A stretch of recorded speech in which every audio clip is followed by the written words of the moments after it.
Les femmes sont très attachées à la lune. Pour elles, c'est un repère important. Mais cependant, je pense que la lune est masculine et non pas féminine. Et si les femmes sont attachées à la lune, c'est précisément parce que la lune est masculine. Vous savez, l'attirance des contraires, ce n'est pas un vain mot. Celui qui a besoin de mouvement n'est pas celui qui est dans le mouvement. On est attiré par ce qui nous manque. Donc si la femme est attirée par cette lune virevoltante, c'est bien parce que justement c'est quelque chose qui lui manque, c'est le mouvement qui lui manque. Voilà donc un faux débat qui est résolu. Je dis toujours, on va chez l'occuliste quand on a des problèmes de Dieu. Donc on ne va pas chez l'occuliste parce qu'on s'intéresse à la vue ou qu'on a une bonne vue. Il y a des discours comme ça tout à fait sophistiques qui sont assez insupportables et toxiques. De la même façon d'ailleurs que la Lune est beaucoup plus favorisée lorsqu'elle s'éloigne du Soleil que lorsqu'elle se conjoint avec le Soleil. Quand elle s'éloigne du Soleil, elle est en pleine Lune, et quand elle se rapproche et quand elle est confondue avec le Soleil en conjonction, c'est une nouvelle Lune, et à ce moment-là, elle est dans un état minimal. C'est l'état du petit croissant, du tout petit croissant, qui commence et qui est à peine visible. Donc le rapport de la femme avec la Lune est très discutable, ou du moins, il n'est pas du tout ce que l'on imagine qu'il est. La femme est beaucoup plus solaire, de certaine façon. C'est-à-dire, elle est en quelque sorte immobile, elle est fixe, comme les étoiles d'ailleurs. Et d'ailleurs, curieusement, le fait d'évacuer, comme l'a fait l'astrologie contemporaine, les étoiles fixes de son système, c'est quelque part évacuer la féminité ou rendre la féminité et la masculinité très relatives. Par exemple, dans, un, dans une combinatoire Mars-Jupiter, c'est Mars qui est plus rapide que Jupiter. Dans une combinatoire Mars-Vénus, c'est Vénus qui est plus rapide que Mars. Donc à ce moment-là, les statuts ne sont même pas établis une fois pour toutes. Alors que si l'on a clairement d'un côté les planètes, de l'autre côté les étoiles, le problème ne se pose pas. Donc on crée une instabilité, une sorte de relativité du masculin et féminin qui, à mon avis, est assez malsaine. Donc je complète avec cette vidéo, la vidéo que j'ai faite il y a très peu de temps. Je rappelle quand même que les spermatozoïdes se dirigent vers l'ovule, n'est-ce pas? Et donc là aussi, il y a un mouvement qui va vers. C'est vrai que, d'une certaine manière, ce qui est parfois difficile à comprendre, c'est l'idée selon laquelle l'élément central serait féminin. D'ailleurs, je crois qu'il y a la peinture de Courbet qui dit l'origine du monde, mais c'est aussi quelque part le centre. Donc la femme serait une sorte de trou noir qui attirerait vers elle justement les éléments masculins.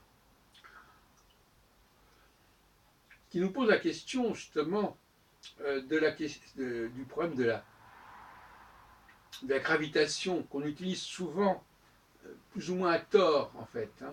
On aperçoit moi-même. J'ai parfois utilisé des formules discutables à ce sujet. On pourrait être tenté évidemment de dire que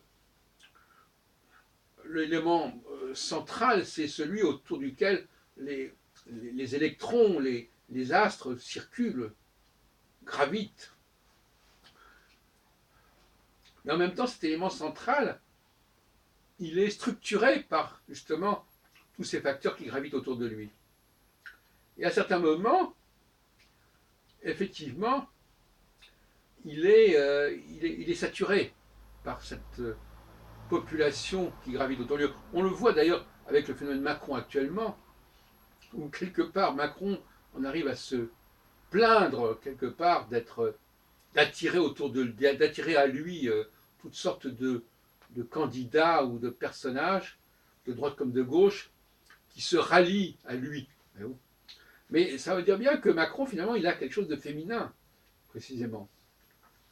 Et il y a la fameuse formule du bossu, si tu ne vas pas à la Gardère viendra à toi. Eh bien, effectivement, le masculin, c'est celui qui se déplace, celui qui va vers l'autre, celui qui conquiert. Et il conquiert justement des territoires féminins, des territoires fixes. Euh, donc l'élément qui est en quelque sorte central, c'est l'élément qui est voué être dominé en fait. Il est la proie, c'est comme un oiseau, c'est la proie du prédateur. L'oiseau de proie, c'est celui qui fonce sur cet objet qui est plus ou moins immobile, plus ou moins fixe. Donc là, on a parfois des représentations fâcheuses quand on veut dire comme cela qu'un personnage est central et que tout gravite autour de lui, comme un peu Louis XIV avec sa cour, le roi Soleil justement. Eh bien justement pas, le Soleil c'est l'élément féminin, comme en allemand d'ailleurs dit Sonne, alors que Der Mond c'est l'élément masculin. En allemand, der, c'est la marque du masculin, et die, la marque du féminin. Donc, dans les langues germaniques, apparemment, c'est comme ça. Sauf dans l'anglais, évidemment, qui est une langue germanique complètement abâtardie, comme chacun sait. Donc, il faut corriger les représentations. Hein.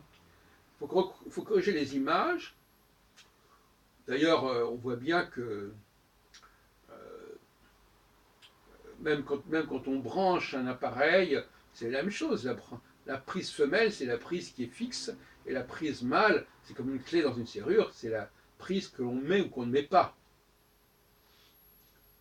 Donc les astrologues, en refusant, en évacuant cette dialectique du fixe et du mobile, quelque part, ils s'interdisent à la limite de comprendre la problématique du masculin et du féminin, tout simplement. Donc c'est extrêmement grave pour des gens qui prétendent parler de la nature humaine, qui prétendent donner des conseils, et qui n'ont même pas de cohérence dans leur formulation, même archétypale d'ailleurs. L'animus, l'anima, ben c'est pareil, l'animus c'est l'élément mobile, et l'anima c'est l'élément stable, l'élément fixe.